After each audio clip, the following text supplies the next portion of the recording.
You are watching Grace Television.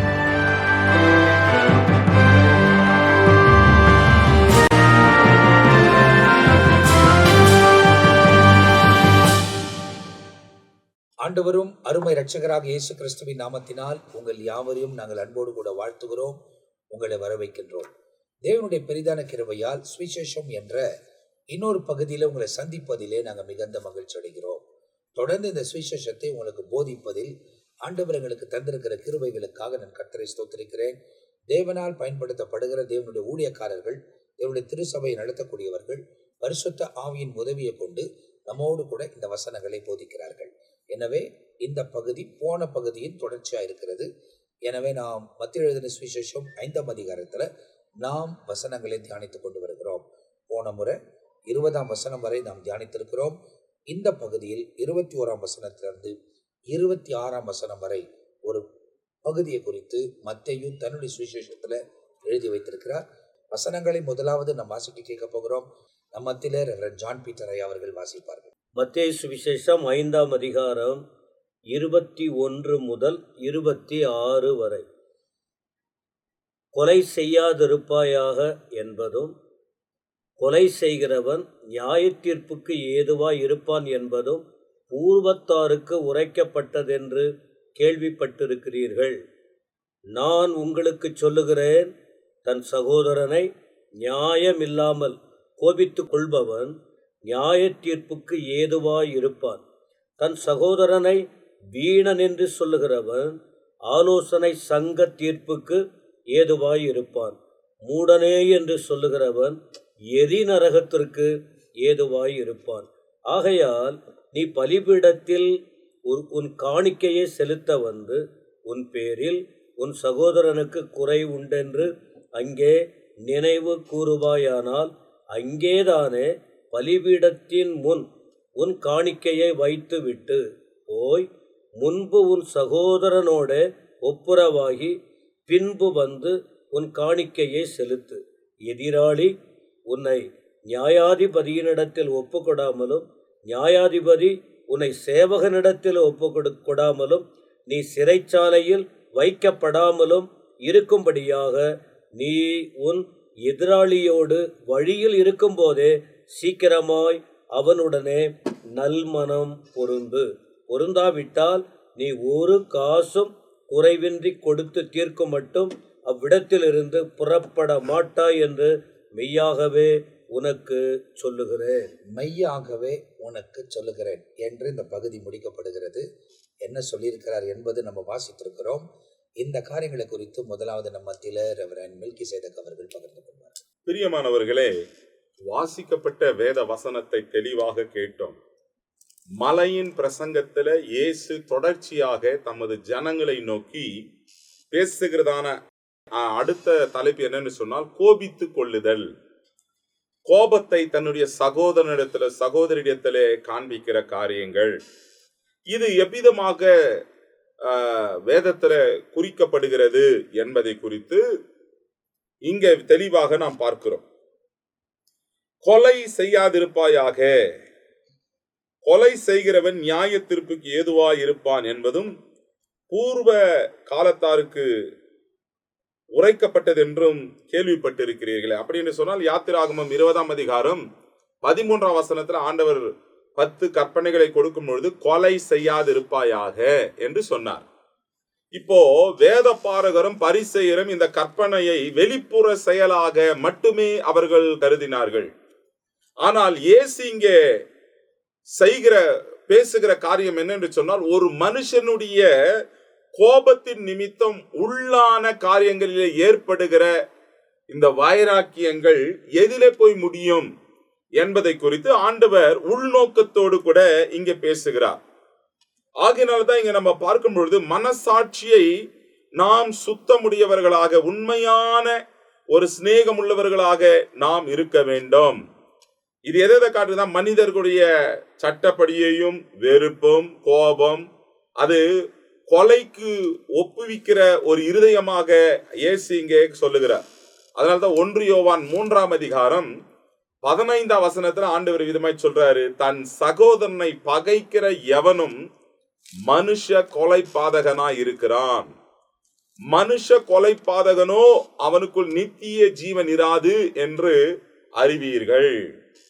அப்போ பாருங்க, இந்த கோபம், வைராக்கியம் எதுல கொண்டு போய் விட்டுறோம் அப்படின்னு சொன்னா கொலையில கொண்டு போய் விட்டுறோம். ஆதி மனுஷன் ஆதாம் ஏவாளுடைய பிள்ளைகள் காயின் ஆபேல் தான் சகோதரன் மீது பலி செலுத்தின நிமித்தம் அவனுக்கு பொறாமை வந்ததினாலே அது எதுல முடிந்ததுன்னு சொன்னா கொலையிலே முடிஞ்சதான், வன்மத்திலே முடிந்தது. இன்னைக்கு தேவன் வெளி தோற்றத்தை பார்க்கிறவர் அல்ல, உள்ளத்தை பார்க்கிறவர். உள்ளத்தில் இருக்கிற காரியங்கள் தேவனுக்கு பிரியமாய் செட்ரேட் பண்ண வேண்டும். ஆண்டவர் அங்கதான் ஹீல் பண்ண விரும்புகிறார். உள்ளத்துல உண்மை இருக்க விரும்புகிறீர் தாவீது சொல்றாரு. அப்ப உள்ளத்துல அதை செட்ரேட் பண்ணிட்டா நம்ம காமா போயிடுவோம்.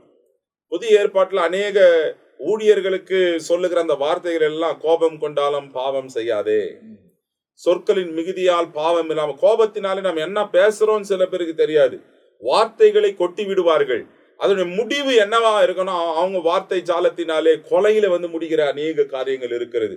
கணவன் மனைவிக்குள்ள, சகோதர சகோதரிகளுக்குள்ள இன்னைக்கு அநேக செய்தித்தாள்களின் நாட்களில் நாம் பார்க்கும்போது கொலை வெறி தாண்டமிட்டு ஆடுகிறதை நம்மாலே காணக்கூடிய காலகட்டத்திலே நாம் இருக்கிறோம்.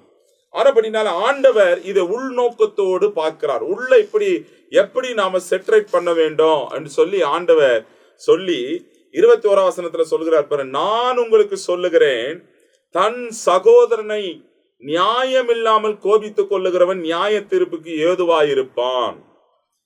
தன் சகோதரனை என்று இங்க சொல்லப்படுகிற பதம் வேதத்துல பல்வேறு உறவுகளை குறிப்பதற்கு பயன்படுத்தப்பட்ட ஒரு பதம்.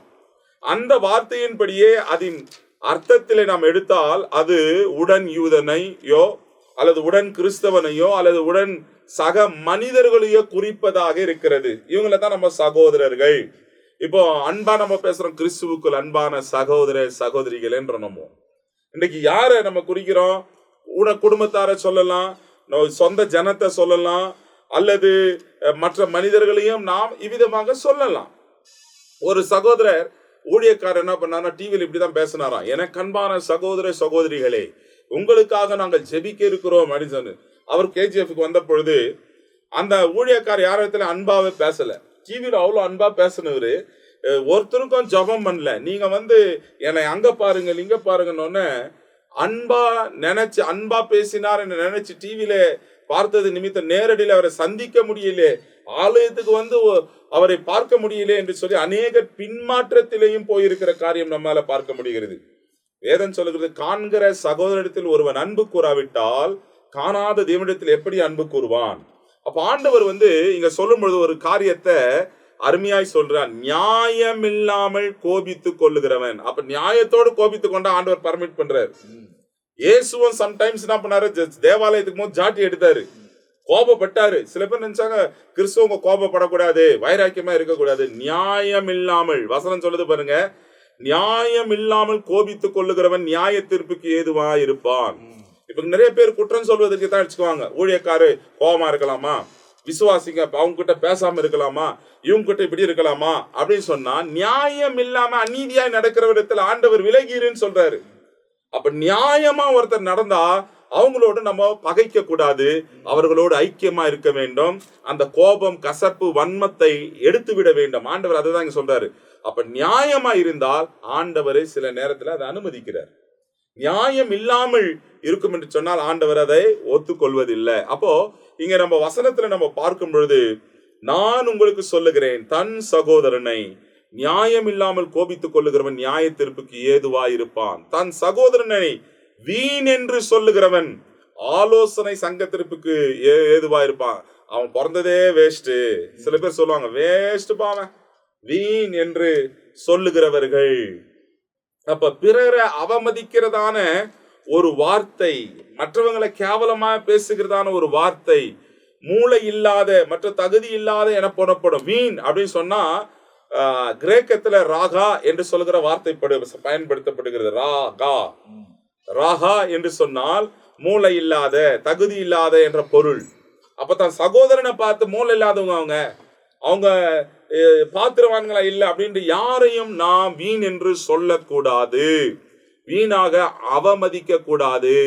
அப்போ நம்ம ஆண்டுடைய பிள்ளைகள், அது மாத்திரமல்ல, அவன் எரி நரகத்திற்கும் ஏதுவா இருப்பானோ. இப்படி வீண் என்று சொல்லுகிறவன் எரி நரகத்திற்கும் அவன் வீணா இருப்பான். மத்தேயு 3ஆம் அதிகாரத்துல 12ஆம் வசனத்துல ஆண்டவராய் இயேசு கிறிஸ்து சொல்லும் பொழுது சொன்னார், தூற்றுக்கூடை அவர் கையில் இருக்கிறது, அவர் தமது களத்தை நன்றாய் விளக்கி தமது கோதுமையை களஞ்சியத்தில் சேர்ப்பார், பதரையோ அவியாத அக்கினியில் சுட்டெரிப்பார்.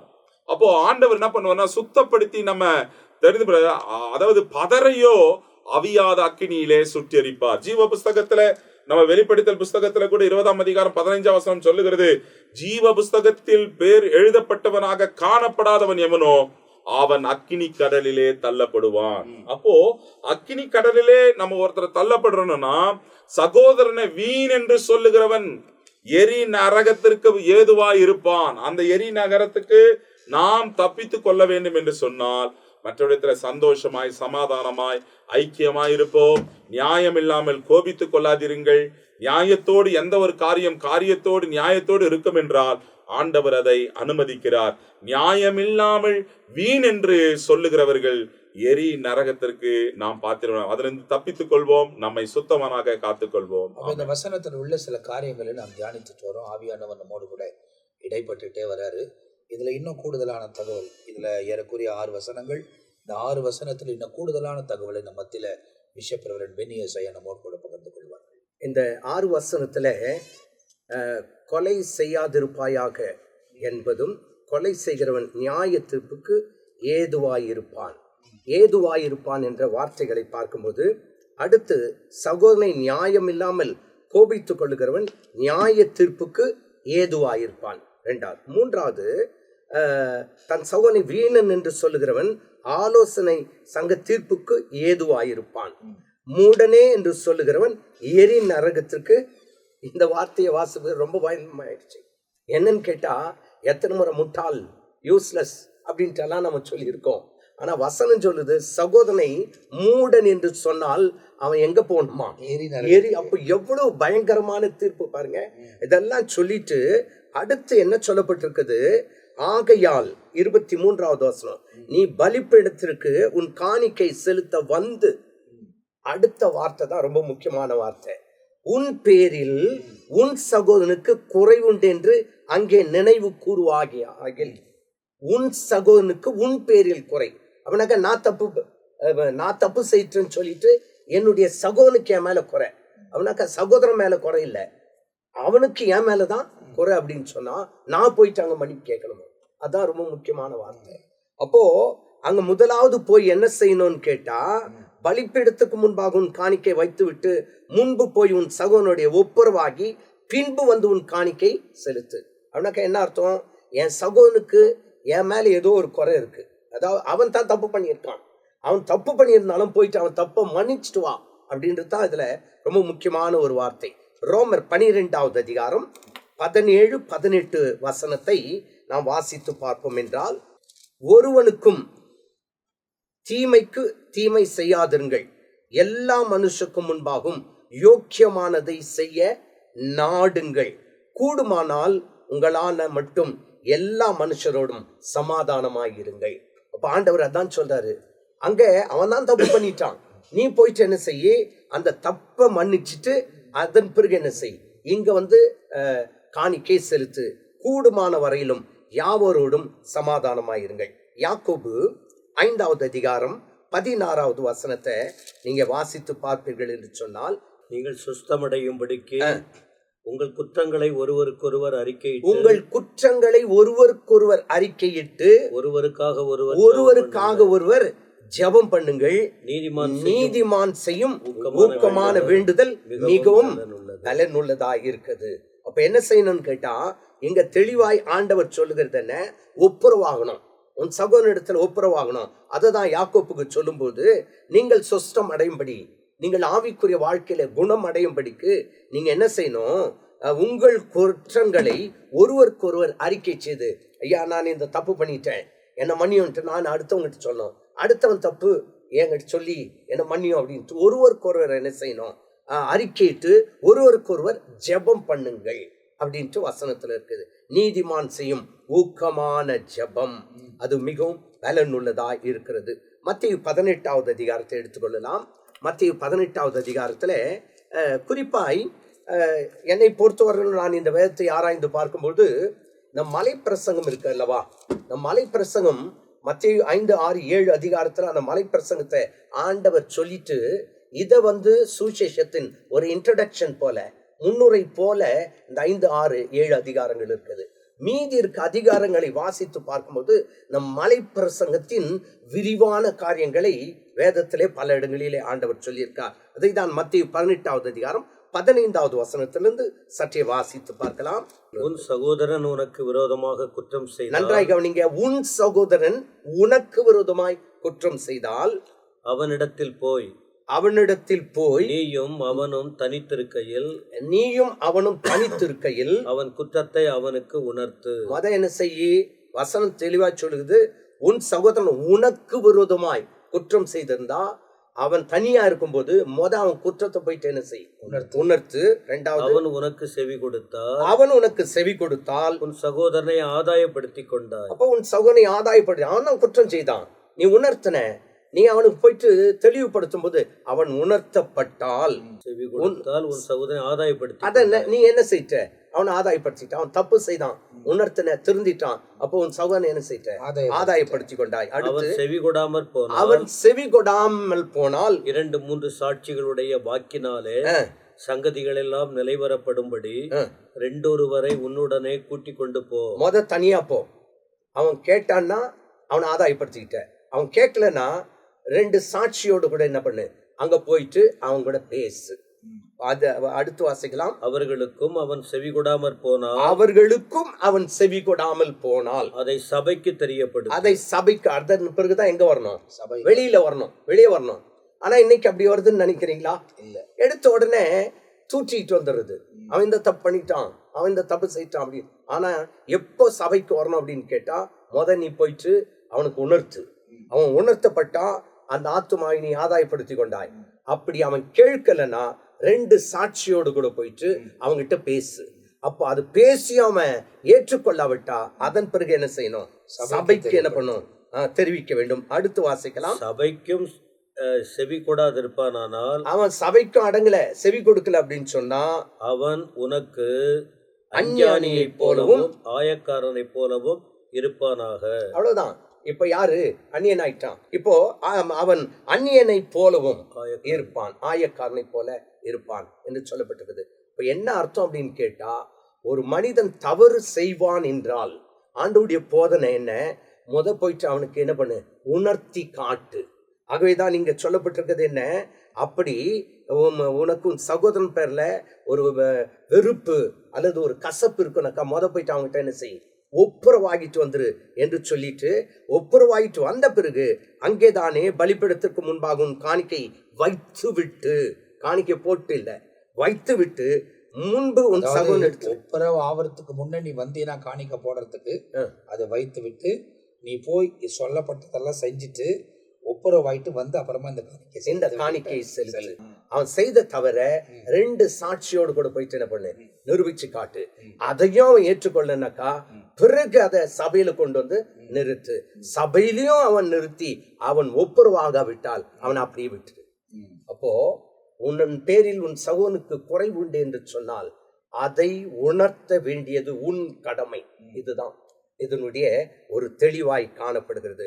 அப்படி என்றால் நம்மளுடைய சகோதரன் மேல நமக்கு ஒரு குறைவா இருந்தா, என்ன இப்படி பண்ணிட்டான் அப்படி பண்ணிட்டான் மற்றவங்கிட்ட போயிட்டு என்ன செய்யக்கூடாது, தூற்றக்கூடாது. அதுதான் இதனுடைய மைய கருத்தாய் இருக்குது. அப்படி நாம காணிக்கை செலுத்துவதற்கு முன்பாக அவனிடத்தில் போய் ஒப்புரவாக வேண்டும். இல்லை என்றால் இந்த காணிக்கை அங்கீகரிக்க மாட்டாது. அப்ப இந்த வசனத்தினுடைய சில காரியங்களை நாம் ரொம்ப துல்லியமாய் அறிந்து கொண்டு வருகிறோம். இன்னும் ஏராளமான காரியங்கள் இந்த வசனத்தில் இருக்கிறத நாம் பார்க்கிறோம். இதை குறித்து நம்ம மத்தியில் ரெவரண்ட் ஜெயக்குமார் அவர்கள் பகிர்ந்து கொள்ள போகிறார். கர்த்தருடைய நாமம் மகிமைப்படுவதாக. மத்தேயின் புத்தகம் 5ஆம் அதிகாரத்திலே 21ஆம் வசனத்தை தொடங்கி 26 வரை இப்பொழுது தியானத்துக்காக எடுத்துக்கொண்டு தேவ ஊழியர்கள் வழியாக நாம் தியானித்துக் கொண்டு வருகிறோம். இந்த 21ஆம் வசனத்தில் இருந்து 26 வரை இந்த 6 வசனத்தை 3 பிரிவுகளாக பிரித்து நிதானமாக நாம் தியானித்தால் நமக்கு சில காரியங்கள், ஆனால் ஒரே ஒரு அர்த்தம் தான், அது 3 பிரிவுகளாக பிரித்து தியானிக்கும் பொழுது நமக்கு தெளிவாக புரிந்து கொள்ள முடியும். உதாரணமாக சொல்ல வேண்டுமானால் 21ஆம் வசனத்தை மையமாக வைத்து மீதி இருக்கிற 5 வசனத்தை நாம் தியானிக்கும் பொழுது அந்த 21வது வசனத்தினுடைய அர்த்தம் நமக்கு நன்றாக புரிந்து கொள்ள முடியும். இன்னொரு காரியத்தை இங்கு முக்கியமாக பார்க்கும் பொழுது ஆண்டவராகிய இயேசு கிறிஸ்து மலை பிரசங்கத்திலே ஒரு காரியத்தை தெளிவாக போதிக்கிறார். அந்த இடத்துல மேற்கொண்டு நாம் முன்பாக வாசித்தது பிரகாரமாக நியாயப்பிரமாணத்தை நான் அழிக்க வந்தேன் அல்ல, அதை நிறைவேற்றவே வந்தேன் என்று சொல்வார். அதை தொடர்ச்சியாகத்தான் சில போதனைகளை அவர் போதித்துக் கொண்டே வருகிறார். அப்ப இந்த 21ஆம் வசனத்திலிருந்து தொடர்ச்சியாக நாம் வாசித்து பார்த்தால் அவர் நியாயப்பிரமாணத்தை ஒரு வசனத்தை சொல்லி அதுக்கு அடுத்தபடி கிறிஸ்து இயேசுவின் மூலமாக வருகிற கிருபையின் பிரமாணத்தை போதிக்கிறதை இங்கு தெளிவாக எடுத்து காட்டுகிறார். உதாரணமாக அதை பிரிச்சு நான் வாசிக்கிறேன். 21ஆம் வசனம் வாசிக்கும் பொழுது, கொலை செய்யாது இருப்பாயாக என்பதும் கொலை செய்கிறவன் நியாய தீர்ப்புக்கு ஏதுவாய் இருப்பான் என்பதும் பூர்வத்தாருக்கு உரைக்கப்பட்டது என்று கேள்விப்பட்டு இருக்கிறீர்கள். பாருங்க, கொலை செய்யாது இருப்பாயாக என்பதும் அப்படி கொலை செய்கிறவன் நியாய தீர்ப்புக்கு ஏதுவாய் இருப்பான் என்பதும் பூர்வத்தாருக்கு உரைக்கப்பட்டது என்று கேள்விப்பட்டு இருக்கு. அப்போ பூர்வத்தார்னா யாரு? நியாய பிரமாணத்துக்கு உட்பட்டவர்கள். அதைத்தான் சொல்றாரு. கொலை செய்ய நீ கொலை செய்யாது இருப்பாயாக என்பது கொலையே செய்யாத. அப்படி நீ கொலை செய்தாக்கா கொலை செய்கிறவன் எங்க போறணுமா? நியாய தீர்ப்புக்கு ஏதுவாய் இருப்பான், நியாய தீர்ப்புக்கு அவன் தண்டிக்கப்படுவான் என்பது பூர்வத்தாருக்கு உரைக்கப்பட்டது என்று கேள்விப்பட்டு இருக்கிறீங்க. அப்ப இந்த இடத்தை எதை சொல்றார் ஆண்டவர் இயேசு? நியாய பிரமாணத்தை சொல்றார். கொலை செய்யாது இருப்பாயாக, கொலை செய்தால் நீ நியாய தீர்ப்புக்கு ஏதுவா இருப்பாய் என்று சொல்லிட்டு பூர்வத்தாருக்கு இது உரைக்கப்பட்டிருக்கு, கேள்விப்பட்டு இருக்கிறீங்க. இப்ப இவரு நான் உங்களுக்கு சொல்லுகிறேன் 22ஆம் வசனங்குதா. அப்போ 1, 2, 21, 22 ஒரு காரியத்தை குறித்து ஆண்டவர் விளக்குகிறார். 23, 24 ஒரு காரியத்தை குறித்து விளக்குகிறார்.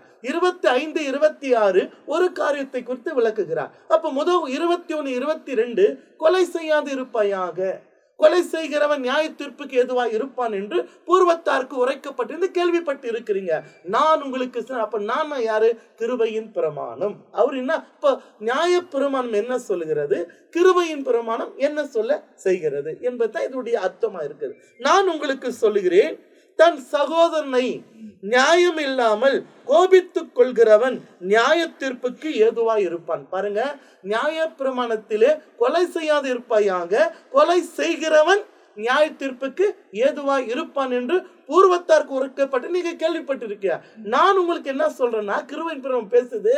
நான் உங்களுக்கு சொல்லுகிறேன், உன்னுடைய சகோதரனை நியாயம் இல்லாமல் கோபித்துக் கொள்கிறாயே, அவன் நியாயம் இல்லாமல் கோபித்துக் கொள்கிறவன் நியாய தீர்ப்புக்கு ஏதுவான்.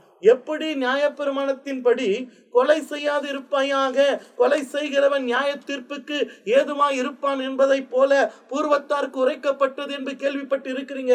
ஆனா கிருபையின் நான் உங்களுக்கு சொல்கிறேன், உன் சகோதரனை நியாயம் இல்லாமல் கோபித்துக் கொள்கிறவன் நியாய தீர்ப்புக்கு எது. அப்படின்னா எதுக்கு எடுத்தாலும் கோபித்துக் கொள்ளாத ஒன்று. அடுத்து சொல்றாரு, தன் சகோதரனை வீண் என்று சொல்கிறவன் ஆலோசனை சங்கத்தாருக்கு ஏதோ. அப்ப சகன வீண், இவன் பிறந்தது வீண் சொல்லக்கூடாது. எதுவுமே வீண் என்று யாரும் என்ன பண்ணக்கூடாது, நம்ம முடிவு பண்ணக்கூடாது. ஏன்னா கர்த்தர் மனுஷனை சிருஷ்டித்த தேவன் யாரும் வீணாக படைக்கல. ஆமா, நம்ம சரீரத்துக்கு எந்த உறுப்பையும் வீணாக ஆண்டவர் படைக்கல. இந்த கைகளில் இருக்கிற சிறு அந்த ரோம முடி கூட வீண் இல்லை, இது தெரியுங்களா? ஏன்னா இது பக்கத்துல கண்ணுக்கு தெரியாத மைனூட்டா சின்ன சின்ன ஹோல்ஸ் இருக்கும். ஏன்னா பாடிக்கு ஆக்சிஜன் கொண்டு போற வேலை அது செய்யுது. அப்ப எதுவுமே வீண் கிடையாது. கர்த்தர் படைக்கப்பட்ட எதுவுமே வீண் கிடையாது. அப்படி என்றால் உன் சகோதரனா சொல்லாத, நீ வீணன் என்று சொல்லுகிறவன் ஆலோசனை சங்க தீர்ப்புக்கு ஏதுவாய் இருப்பான். அடுத்து சொல்றாரு, இதுல மூடனே என்று சொல்கிறவன் எரி நரகத்துக்கு ஏதுவாய். எந்த அளவுக்கு இருக்கு பாருங்க. அப்ப கிருபையின் நாம் நினைக்கிறோம் நியாயப்பிரமாணம் தான் கடினமா இருக்கு. இல்லைங்க, கிருபையின் பெருமானே ரொம்ப கடினமா. ஒரு சப்ஜெக்ட் பேசுறேன். 2:23-24 என்ன சொல்றாரு பாருங்க. ஆகையால் இன்னொரு சப்ஜெக்ட் சொல்றாரு. ஒரே 21 தான் பிரிச்சு சொல்றாரு. ஆகையால் நீ பலிபீடத்தில் உன் காணிக்கை செலுத்த வந்து, இப்போ பலிபீடத்தில் உன் காணிக்கை செலுத்த நீ வர, உன் பேரில் உன் சகோதரனுக்கு குறை உண்டென்று அங்கே நினைவு கூறுவாயாக. அப்படின்னா நீ காணிக்க போட வரும் பொழுது உன்னுடைய சகோதரனுக்கு உன் மேல ஏதோ ஒரு கோபம் இருக்கு, உன் மேல ஒரு கோபம் இருக்குது, இல்ல உனக்கு அவன் மேல ஒரு கோபம் இருக்கலாம். அது உனக்கு நினைவு கூர்ந்துட்டா நீ காணிக்க போடாத. அப்ப நீ என்ன செய்யணும்? ஆண்டவர் கற்றுக் கொடுக்கிற, அங்கே தானே பலிபீடத்தின் முன் உன் காணிக்கை வைத்து விட்டு போய் முன்பு உன் சகோதரனோடு ஒப்புரராகி பின்பு வந்து உன் காணிக்கையை செலுத்தி. இது அர்த்தம் என்னன்னா, உன் காணிக்கை முக்கியம் இல்ல, நீ எல்லோரோட சமாதானமா இருக்கணும். அதுதான் ஆண்டவர் வலியுறுத்தி சொல்லு. நியாயப்பிரமாணம் என்ன சொல்லுது? பழைய ஏற்பாடு நியாயப்பிரமாணத்துல பல்லுக்கு பல் கண்ணுக்கு கண். ஆனா கிருபையின் பேர் என்ன போதிக்கிறது? நீ எல்லாரோட சமாதானமா இருக்கணும். உன் பேர் உன் சகன் குறை உண்டு என்று நீ நினைச்சா நீ உன் காணிக்கை போடாத, காணிக்கை பலிபீடம் காணிக்கை வச்சுட்டு அவனோடு போயிட்டு ஒப்புரவாகு. ஒரு காரியத்தை கற்றுக் கொடுக்கிறார். 25-26 என்ன சொல்றாரு? முடிச்சிடுறேன். எதிராளி சொல்றாரு, உன் எதிராளி உன்னை நியாயாதிபதி இடத்துல ஒப்பு கொடாமலும். நல்லா பாருங்க, எதிராளி உன்னை எங்க நிக்க வைக்குவா? நியாயாதிபதி இடத்திலே ஒப்பு கொடாமலும். அப்போ உன் எதிராளி உன் எங்க போய் நிக்க வைக்கிறான்னா, நியாயாதிபதி போய் நிக்க வைக்கிறான். அந்த நியாயாதிபதி என்ன செய்யறானா, வசனம் சொல்றது, நியாயாதிபதி உன்னை சேவகனிடத்திலே ஒப்பு கொடாமலும். நீ உன்னை உன் எதிராளி உன்னை நியாயாதிபதி போய் நிக்க வைக்கிறாரு. அந்த நியாயாதிபதி என்ன செய்யறாரு? உன்னை யார்கிட்ட ஒப்பு கொடுக்கிறாரு? சேவகனுக்கு ஒப்பு. அந்த சேவகன் என்ன செய்யறானா, நீ சிறைச்சாலையிலே வைக்கப்படாமல். அந்த சேவகத்தை எங்க தள்ளிடுவான்? சிறைச்சாலை தள்ளிடுவான். உன் எதிராளி செய்கிற காரியம். அதனால ஆண்டவர் என்ன சொல்லிட்டாரு? சிறைச்சாலையில வைக்கப்படாமல் இருக்கும்படியாக நீ உன் எதிராளியோடு வழியில் இருக்கும் போது சீக்கிரமாய் அவனோடு நல் மனம் பொருந்து. அப்போ உன் எதிராளி கிட்ட உன் நியாயத்தை வச்சு கொண்டு போவான். அந்த நியாயத்தை சேவகன் கொண்டு போவான். சேவகன் தூக்கி சிறைச்சாலை தள்ளிடுவான். அப்படி நீ இப்ப சிக்கிக் கொள்ளாதபடி நீ ஒரு காரியம் என்னன்னா, உன்னை நீ தாழ்த்தி போகணும். உன் எதிராளி கிட்ட போயிட்டு நீ நல்மனம் பொருந்து, சீக்கிரத்தை அவனோடு நல்மனம் பொருந்து. அப்படி 26 சொல்லு, பொருந்தாவிட்டால், அப்படி நீ செய்யல, பொருந்தாவிட்டால் நீ ஒரு காசும் குறைவின்றி கொடுத்து தீர்க்கும் மட்டும் அவ்விடத்திலிருந்து புறப்பட மாட்டா என்று மெய்யாகவே உனக்கு சொல்லுகிறேன். அப்போ இந்த கிருபையின் பிரமாணம், நியாயப்பிரமாணம் உட்பட்ட கேள்விப்பட்டு இருக்கிற நீங்க, கிருபையின் பிரமாணம் போதிக்கிறது ஒவ்வொரு கிறிஸ்தவர்களும் நடக்க வேண்டிய, அவரை பின்பற்றி நடக்க வேண்டியவர்கள் எப்படி வாழ வேண்டும் என்பதை குறித்து இயேசு தன்னுடைய மலை பிரசங்கத்தின் வழியாக 3 காரியத்தை, ஒரே சம்பவம் தான் 3 பகுதியாக பிரித்து நமக்கு உணர்த்துகிற காரியமாக இருக்குது. அப்போ இதை குறித்து, இந்த வசனங்களை குறித்து தொடர்ந்து கூடுதலான தகவலோடு கூட நம்ம ரெவரண்ட் ஜான் பீட்டர் அவர்கள் பகிர்ந்து கொள்ள போகிறார்கள். 3 தேவனுடைய பிள்ளைகளும் 21ஆம் வசனம் முதல் 25 வரைக்கும் அல்லது 24 வரைக்கும் பேசிட்டாங்க. கொஞ்சம் அப்படியே தொட்டு போறேன். கொலை செய்யாதிருப்பாயாக என்பது பழைய ஏற்பாட்டு பிரமாணத்தின் கற்பனை. அதுல கத்தியை எடுத்து குத்தினால்தான் கொலை. ஆனால் ஆண்டவர் சொல்ல வருகிற வார்த்தை என்ன? நீ யோசித்தாலே ஒரு மனிதனை விரோதித்து அவனை தீர்த்து கட்டிடுறேன் அப்படின்னு நினைத்தாலே கொலை. அது வேண்டான்றார்.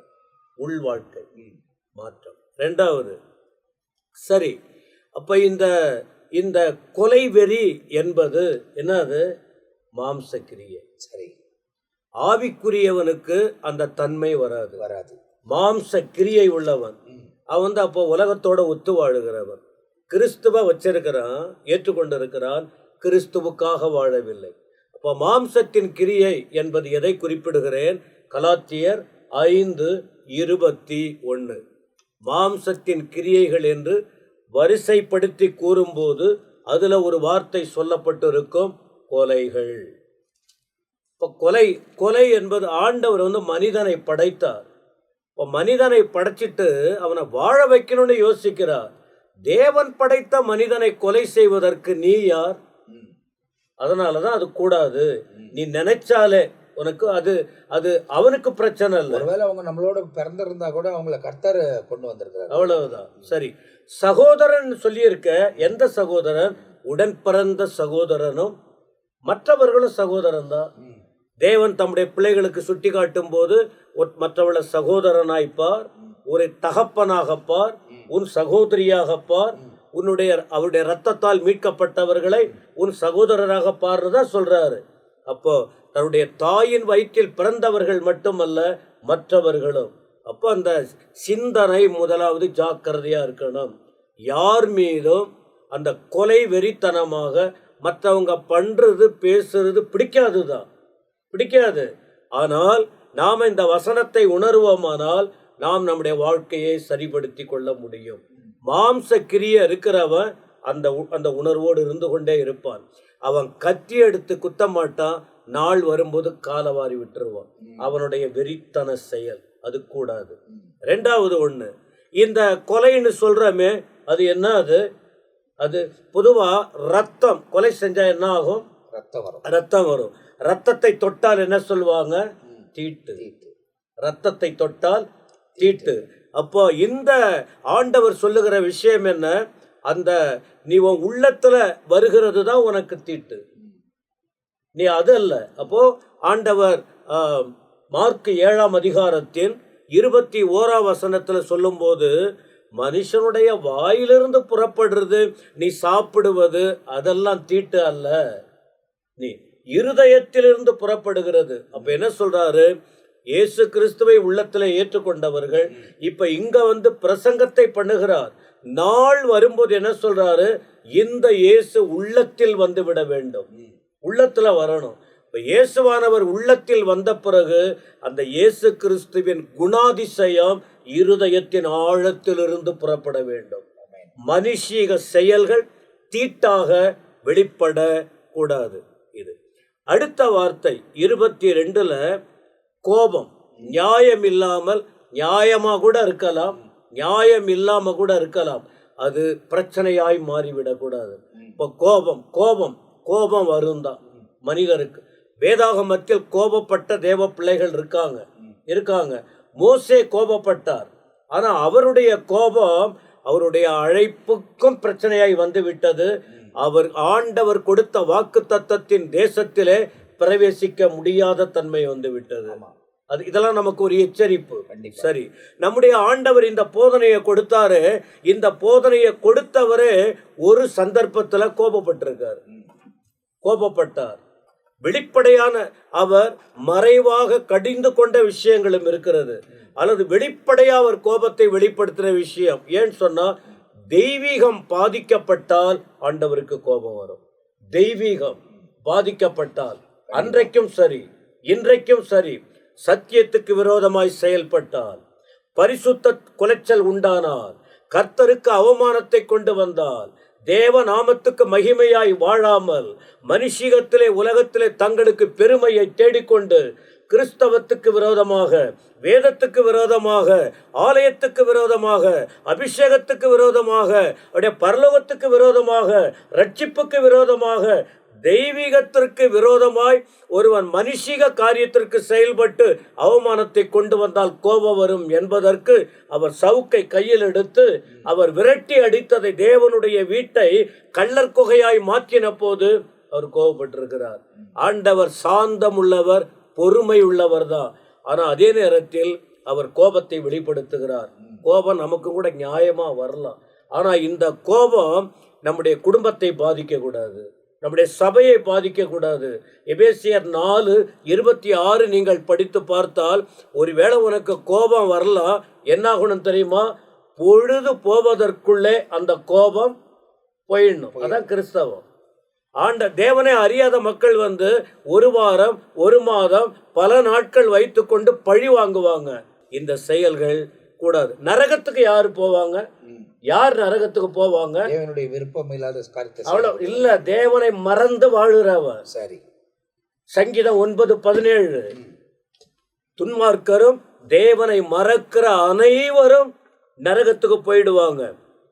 ஓகே, 23ஆம் வசனத்துல மன்னிப்பின் தன்மை தேவை, மன்னிக்கின்ற குணம். தெரிந்தோ தெரியாமலோ யாரோ தப்பு பண்ணிட்டாங்க, மனதார அவர்களை மன்னிக்க வேண்டும். 25ஆம் வசனம், நீங்க போயிட்டு கஷ்டப்படாம சிறையில மாட்டிக்காம உன் பணம் செலவாகாம இருக்கணும்னு சொன்னால் நீங்க எல்லாரோட ஒப்புரவாகி வாழ வேண்டும். 26ஆம் வசனத்தில் நீங்க அந்த ஐக்கியப்படாவிட்டால் ஒரு காசும் குறைவின்றி கொடுத்து தீரும் மட்டும் அவ்விடத்திலிருந்து புறப்பட மாட்டாய் என்று மெய்யாகவே உனக்கு ஆண்டவர் உறுதியா சொல்லுகிறார். ஓ நன்மைக்கு இந்த குறிப்பிடப்பட்ட வார்த்தையின்படி உங்கள் வாழ்க்கை சரி செய்யப்பட வேண்டும். இந்த பிரமாணத்துக்குட்பட்ட காரியம் இந்த நாட்களில் வாழ்கிற நமக்கு அதை நாம் பின்பற்ற வேண்டிய அவசியம் இல்லை. ஆனால் இது நம்முடைய ஆண்டவருக்காக வாழ்வதற்கு அந்த சொல்லப்பட்ட வார்த்தையின்படி நடந்தால்தான் நாம பரலோகத்துக்கு போக முடியும், நஷ்டமின்றி வாழ முடியும், இயேசுவோடு வாழ முடியும். கேட்கிறவர்கள் உணர்வோம். கிறிஸ்தவர்களாக இருக்கட்டும், மற்றவர்களாக இருக்கட்டும், யோசித்து பாருங்க, ஒப்பு கொடுங்க. கர்த்தர் உங்களை ஆசீர்வதிப்பார். அப்போ இந்த பகுதியை நாம் 21ஆம் வசனத்திலிருந்து 26ஆம் வசனம் வரை நாம் தியானித்து பார்த்திருக்கிறோம். ஆண்டவர் அவங்கவுங்க மூலியமாய் ஆவியானவர் நம்மோடு கூட இந்த பகுதியில நிறைய காரியங்களை பேசியிருக்கிறார், உதாரணங்களை சொல்லியிருக்கிறார். அப்போ இந்த இடத்தில் ஆண்டவர் சொல்லுகிற இந்த 6 வசனத்தில் உள்ள காரியங்களையும் பூர்வ காலத்தில் உள்ளவர்களுக்கு, அதாவது நியாயப்பிரமாணத்தின் காலத்தில் உள்ளவர்களுக்கு கொலை செய்யாது இருப்பாயாக என்று சொல்லப்பட்டிருக்கிறது. ஆனால் நான் உனக்கு சொல்கிறேன், உங்கள் சகோதரனை பகைத்துக்கிட்டாலே நீ கொலை செய்கிறதுக்கு சமானமாய் மாறிவிடுகிறாய். எனவே அந்த காரியங்கள் எல்லாம் துல்லியமாய் தியானிக்கப்பட்டது. அப்போ ஒவ்வொரு காரியத்தில் நீ வரவேனா ஆண்டவர் சொல்கிறாரு, அவனோடு நீ மனம் பொருந்தாமல் போனால் நீ நரக அக்கனிக்கு பாத்திரனாய் மாறி போகிறாய். அப்போ எப்படி அதிலிருந்து தப்பித்துக் கொள்றதுன்ற வழியும் அதில் சொல்லப்பட்டது. அதே நேரத்தில் நீ ஒரு காசு கொடுத்து தீர மட்டும் இடத்தை விட்டு புறப்பட மாட்டேன் என்று அங்கே 26ஆம் வசனத்தில் எழுதப்பட்டிருக்கு. அப்போ ரொம்ப தெளிவாய் நீங்கள் புரிந்து கொள்ள வேண்டும், கற்றுக்கொள்ள வேண்டும். நாம் இந்த உலகத்தில் வாழ வேண்டிய முறைகளை ஆண்டவர் கற்றுக் கொடுத்திருக்கிறார். எனவே பகை வரக்கூடிய அளவுக்கு நாம் வைத்துக் கொள்வது வேண்டாம். எல்லாரோடவும் சரி சமானமாய் அன்பாவே இருந்து, அதாவது ஒருத்தர் சண்டை போடுவாங்க, ஒப்புரவாயிருவாங்க, திரும்ப போய் ரொம்ப ஐக்கியம் பண்ணி அடுத்த சண்டை வர வைக்கும் அப்படியே இருப்பாங்க. அடுத்த சண்டை வந்தோன்னு பிரிஞ்சு போயிடுவாங்க. அப்படி இல்லாமல் கூடுமான அளவுக்கு மன்னித்து மறந்துட்டு நம்ம தூரமாக வாழவும், அவங்களுக்கு வச்சிருக்கிற வசதிகளில் அவங்க வாழட்டும். ஒருத்தருக்கு ஒருத்தர் குறை சொல்லிக்காதபடி நாம் கிறிஸ்துவுக்கு முன்பதாய் சுத்தமுள்ளவர்களாய் இரத்தத்தினால் கழுவப்பட்ட அனுபவத்தோடு அவர் போதனைகளை கை கொண்டு நடந்து முன்னேறி கடந்து போவதற்கு நம்மை நாமே ஒப்புக் கொடுப்போம். இந்த வசனத்தின் காரியங்கள் அவைகள் எல்லாம் நமக்கு துல்லியமாய் வெளிப்படுத்தியிருக்கிறது. மீதியான பகுதியோடு கூட அடுத்த எபிசோட்ல நாங்கள் உங்களை சந்திக்க போகிறோம். இப்போது நாங்கள் உங்கள்கிட்ட விடை பெறுகிறோம். கர்த்தர் உங்களை ஆசீர்வதிப்பாராக. ஆமேன், ஆமேன்.